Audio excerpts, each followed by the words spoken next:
നിങ്ങളുടെ favourite shows ഇനി ഒരിക്കലും മിസ്സാവില്ല. ഇപ്പോൾ C5 കാണും നിങ്ങളുടെ ഫേവറേറ്റ് ഷോസ് തികച്ചും സൗജന്യമായി. പണം എന്റെ കയ്യിൽ എത്തിയില്ലെങ്കിൽ കുഞ്ഞുമോനൊരു വരവങ്ങോട്ട് വരും. വാക്ക് തെറ്റിയാലേ കുഞ്ഞുമോന് ഭ്രാന്തെന്നാ നാട്ടുകാർ പറയുന്നേ.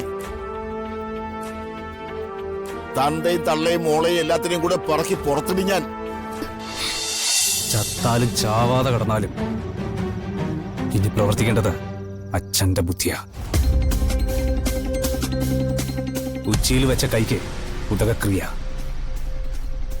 യുവരാജാവ് സ്ഥാനം ഏറ്റെടുക്കുന്നതിന് മുമ്പ് രാജാവ് ഇല്ലാതായല്ലേ പറ്റൂ.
മോളെ, മോള് ദേവനാരായണൻ നമ്പൂതിരിയുടെ മോളല്ലേ? അതെ. എന്നെ മനസ്സിലായോ? അച്ഛന് പണം കൊടുത്ത ആളല്ലേ? ആ, മോൾക്ക് ഓർമ്മയുണ്ട്. പക്ഷേ അച്ഛൻ മറന്നുപോയി എന്നാ തോന്നുന്നത്. കണക്കനുസരിച്ച് ആദ്യത്തെ മാസത്തെ പലിശ ഇന്നലെ വൈകുന്നേരം വെച്ച് കൊണ്ടുവരേണ്ടതാ. അയ്യോ, അത് ചിലപ്പോ അച്ഛൻ മറന്നിട്ടാവും. ആ, അച്ഛന് മറക്കാലോ, കാശ് എന്റേതല്ലേ.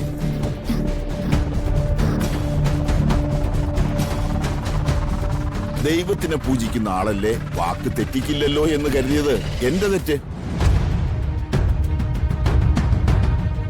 മോൾക്ക് ഓർമ്മയുണ്ടല്ലോ ഞാൻ വീട്ടിൽ വന്നത്. കല്യാണം നടത്താതെ അച്ഛന്റെ കയ്യിൽ കാശ് വെറുതെ ഇരിക്കുകയാണെങ്കിൽ അതിങ്ങി തന്നേക്കെന്ന് ഞാൻ പറഞ്ഞതാ. അച്ഛന്റെ മറുപടി എന്തായിരുന്നു? അച്ഛന്റെ പഴയ കടങ്ങളൊക്കെ ഞാൻ കൊടുത്ത കാശ് ഉപയോഗിച്ച് വീട്ടി. അതച്ഛന്റെ ഇഷ്ടം. ഞാൻ ഇപ്പൊ തന്നെ അച്ഛനോട് പറയാം. അച്ഛൻ കൊണ്ടുവന്ന് തന്നോളും. ഇനിയിപ്പോ അതിന്റെ ആവശ്യമില്ല. ഞാൻ ഇതോടെ കച്ചവടം അവസാനിപ്പിക്കുകയാണ്. മോള് വീട്ടിൽ ചെല്ലുമ്പോ അച്ഛനോട് പറയേണ്ടത് എന്താണെന്ന് അറിയോ? ഇന്ന് വൈകുന്നേരത്തിനുള്ളിൽ എന്റെ കയ്യിൽ നിന്ന് വാങ്ങിയ മുഴുവൻ പണവും എന്റെ വീട്ടിലെത്തിക്കണം. വൈകുന്നേരം എന്ന് പറഞ്ഞാൽ ഒരു 4 മണി. അതിനപ്പുറത്തേക്കൊരു സമയമില്ല. അയ്യോ, അങ്ങനെ പെട്ടെന്ന് പറഞ്ഞാൽ എങ്ങനെയാ? കേട്ടോടാ രവി, പെട്ടെന്നൊന്നും പറയാൻ പാടില്ല. ഇവരെ പോലുള്ള ആളുകളോട് സംസാരിക്കുമ്പോ 2-3 മാസം മുമ്പ് അവരുടെ അനുമതി ചോദിച്ച് കാത്തിരിക്കണം. പെങ്കൊച്ചേ, ഞാനൊരു കാര്യം പറയാം. ഇന്ന് വൈകുന്നേരം ഞാൻ പറഞ്ഞ സമയത്തിനുള്ളിൽ പണം എന്റെ കയ്യിൽ എത്തിയില്ലെങ്കിൽ കുഞ്ഞുമോനൊരു വരവങ്ങോട്ട് വരും. വാക്ക് തെറ്റിയാലേ കുഞ്ഞുമോന് ഭ്രാന്തെന്നാ നാട്ടുകാർ പറയുന്നേ.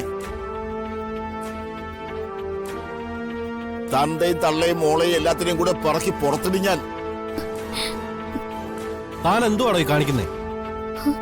പെൺകുട്ടികളെ വഴി തടഞ്ഞു നിർത്തി ഭീഷണിപ്പെടുത്തുന്നു. അയ്യോ സുഹൃത്തെ, ഈ പെൺകുട്ടിയെ എന്റെ വീട്ടിലേക്കോ ഗസ്റ്റ് ഹൗസിലേക്കോ വരണമെന്നല്ല ഞാൻ പറഞ്ഞുകൊണ്ടിരിക്കുന്നേ.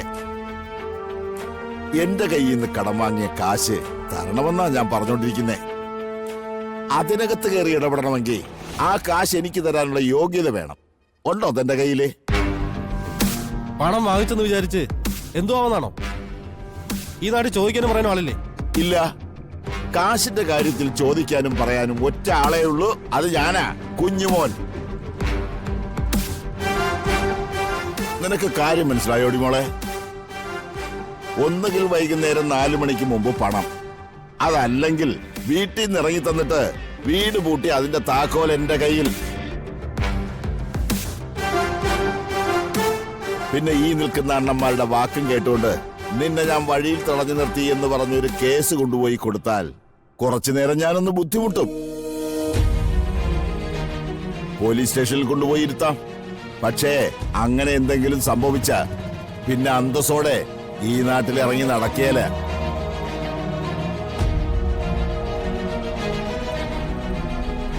കുഞ്ഞുമോന്റെ തനി സ്വഭാവം എന്താണെന്ന് അറിയണമെങ്കിലേ ഈ നാട്ടിലിറങ്ങി ചോദിച്ചു നോക്ക്.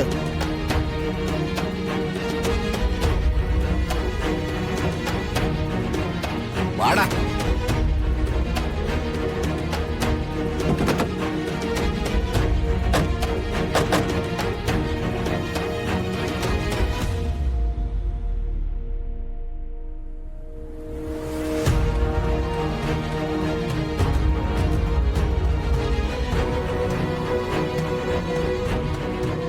അല്ല ഉച്ചേ, അതെന്താ തിരുമേനി അങ്ങനെ കാണിച്ചത്?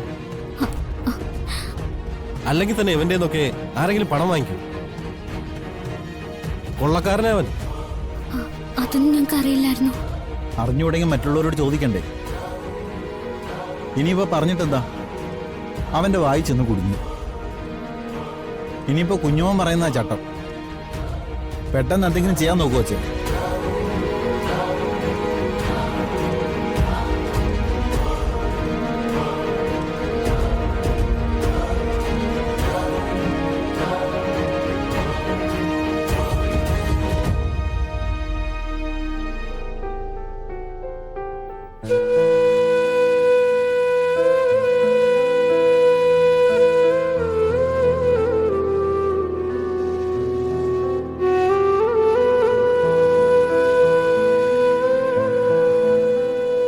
മോളെ രാധിക,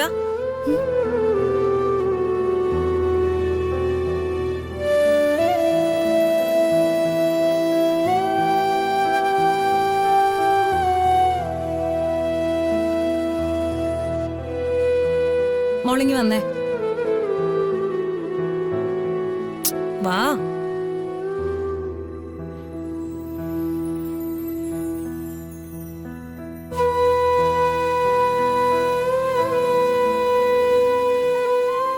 എന്തുപറ്റി മോളെ?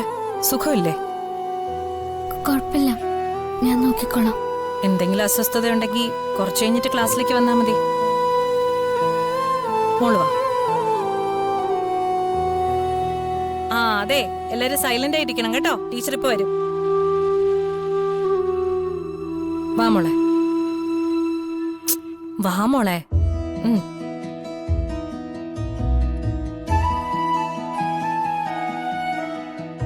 വാ മോളെ. മോൾക്ക് എന്തോ ടെൻഷൻ ഉണ്ടല്ലോ, എന്താന്ന് പറ.